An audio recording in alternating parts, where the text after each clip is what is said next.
जय श्री राम। नमस्कार। आगे बढ़ते हैं। प्रभु की लीला अपरंपार है, इसकी कोई था नहीं। आदि से अनंत ये माया उनकी इच्छा से ही चलती है, बदलती है और इस संसार को चलायमान बनाए रखती है। अपने पुत्र की बाल स्वरूप लीलाएं देखकर एक तरफ माता कौशल्या रोमांचित होती रहती है, कई बार प्रभु के अखंड अद्भुत रूप से विस्मित होकर जड़वत सी हो जाती है। माता प्रभु से प्रार्थना करती है, मुझे अपनी माया से और मत ठगिए एवं बाल रूप में रहकर मुझे अपने मातृत्व का आनंद लेने दीजिए। बार बार कौशल्या विनय करही कर जोरी, अब जानी कभू व्याप प्रभु मोहि माया तोरी। अब मानव अवतार लिया है तो अपने कर्तव्य भी पूरे करने हैं। प्रभु रोजाना सुबह उठकर माता पिता और गुरुजनों को शीश नवाते हैं और नित्य कर्म से निवृत्त होकर और पिता से आज्ञा लेकर नगर का काम करते हैं। विश्वामित्र महामुनि ज्ञानी बसई विपिन युग, शुभ आश्रम जानी। महामुनि विश्वामित्र अपने आश्रम में अनेक ऋषि मुनियों के साथ रहते हुए जप, योग्य एवं यज्ञादि कार्य करते थे। परंतु मारीच और सुबाहु राक्षसों ने अपने आतंक से ऋषियों का जीना दुश्वार किया हुआ था। बहुत विचार करने के पश्चात ऋषि विश्वामित्र को आभास हो गया कि प्रभु ने पृथ्वी का भार हरने के लिए अवतार ले ही लिया है। अपने मन में विचार करते हुए अपने मनोरथ को सफल बनाने मुनि विश्वामित्र राजा दशरथ के दरबार में जा पहुंचे। राजा ने मुनि का यथोचित आदर सत्कार किया और उनके चरण पखार कर उन्हें यथोचित आसन पर बिठाकर उनके आने का प्रयोजन पूछा। के ही कारण आगमन तुम्हारा, कहू सो करत न लाभहूं बारा। मुनि ने अपने आने का कारण बताते हुए राजा से श्री रघुनाथ जी और उनके छोटे भाई लक्ष्मण को राक्षसों को वध करने के लिए, राक्षसों का हरण मारने के लिए उन्होंने मांगा। राजा दशरथ कांपते हृदय से मुनि विश्वामित्र से बोलते हैं, हे मुनि श्रेष्ठ, अपने जीवन के चौथे पन में मैंने ये पुत्र पाए हैं। ये कोमल किशोर कहाँ क्रूर राक्षसों का सामना करेंगे। मैं अपनी अक्षौहिणी सेना को उन राक्षसों का संहार करने भेजता हूं और आप भूमि, गौ, धन, खजाना इत्यादि मांग लीजिए, मैं सहर्ष आपको सब कुछ अर्पण कर देता हूं। मुनि के राजा के प्रेम से विविध प्रकार से समझाने के पश्चात राजा बहुत मुश्किल से दोनों राजकुमारों को मुनि के साथ भेजने को तैयार हुए।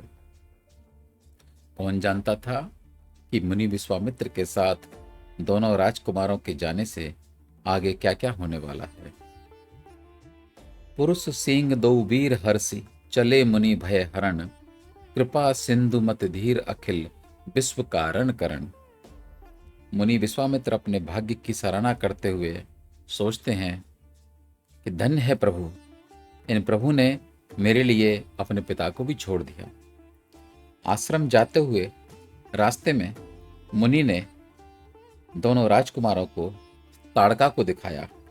प्रभु ने एक ही बाण से ताड़का राक्षसी का वध कर दिया। आश्रम में पहुंचकर अगले दिन श्री रघुनाथ जी ने मुनियों को निर्भय होकर यज्ञ करने के लिए कहा और प्रभु श्री राम और उनके छोटे भाई लक्ष्मण यज्ञ की रखवाली करने लगे। इस सब के ज्ञात होने पर पहले मारीच और बाद में सुबाहु यज्ञ का विध्वंस करने के लिए अपनी राक्षस सेना के साथ आश्रम की तरफ आते हैं। प्रभु ने बारी बारी से मारीच और सुबाहु को एवं लक्ष्मण जी ने राक्षस गणों को मार डाला और आश्रम एवं उपस्थित मुनियों को निर्भय कर दिया। प्रभु की लीला अपरंपार है और यह अवतार उन्होंने पृथ्वी को निश्चरों से भयहीन एवं भारहीन करने के लिए लिया है। एक दिन मुनिवर के साथ जंगल में चलते चलते मार्ग में एक आश्रम दिखाई दिया, परंतु वहां पर एक पत्थर की शिला के अलावा कुछ भी नहीं था। लीला स्वरूप जब प्रभु ने मुनि से शिला के बारे में पूछा तो मुनि ने कहा, गौतम नारी श्राप बस उपल देह धरि धीर, चरण कमल रज चाहते कृपा करौ रघुवीर। प्रभु के पवित्र स्पर्श पाते ही वह तप की मूर्ति अहिल्या प्रकट हो गई। तुलसीदास जी आगे लिखते हैं, पर सत पद पावन शोक नसावन, प्रगट भई तप पुंज सही, देखत रघुनायक जन सुखदायक, सन्मुख होई कर जोरी रही। अति प्रेम अधीरा पुलक शरीरा, मुख नहीं आवई वचन कही, अतिशय भड़भागी चरण नहीं लागी, जुगल नयन जलधार भई। धीरजु मन कीना प्रभु कहु चीन्हा, रघुपति कृपा भगति पाई, अति निर्मल वाणी अस्तुति ठानी, ज्ञान गम्य जय रघुराई। मैं नारी अपावन प्रभु जग पावन, रावण रिपुजन सुखदाई, राजीव बिलोचन भव्य मोचन, पाही पाई सर नहीं आई। मुनि श्राप जो दीना अति भल कीना, परम अनुग्रह मैं जाना, देखौ भरि लोचन हरिभव मोचन, इहे लाभ शंकर जाना। बिनती प्रभु मोरी मैं अति भोरी, नाथ न मागौ बर आना, पद कमल परागा रसु अनुरागा, मम मन मधुप करे पाना। जही पद सुर सरिता परम पुनीता, प्रगट वही शिव शीस धरी, सोई पद पंकज जेहि पूजत, अज मम सिर धरऊ कृपाल हरि। ए भांति सिधारी गौतम नारी, बार बार हरि चरण परी, जो अति मन भावा सो बरु पावा, के पति लोक आनंद भरी।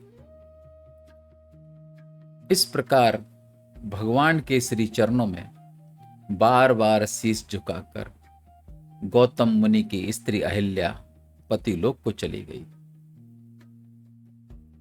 प्रभु भक्ति से बढ़कर सच में इस दुनिया में, इस संसार में कुछ भी नहीं है। आगे अगली बार। जय श्री राम।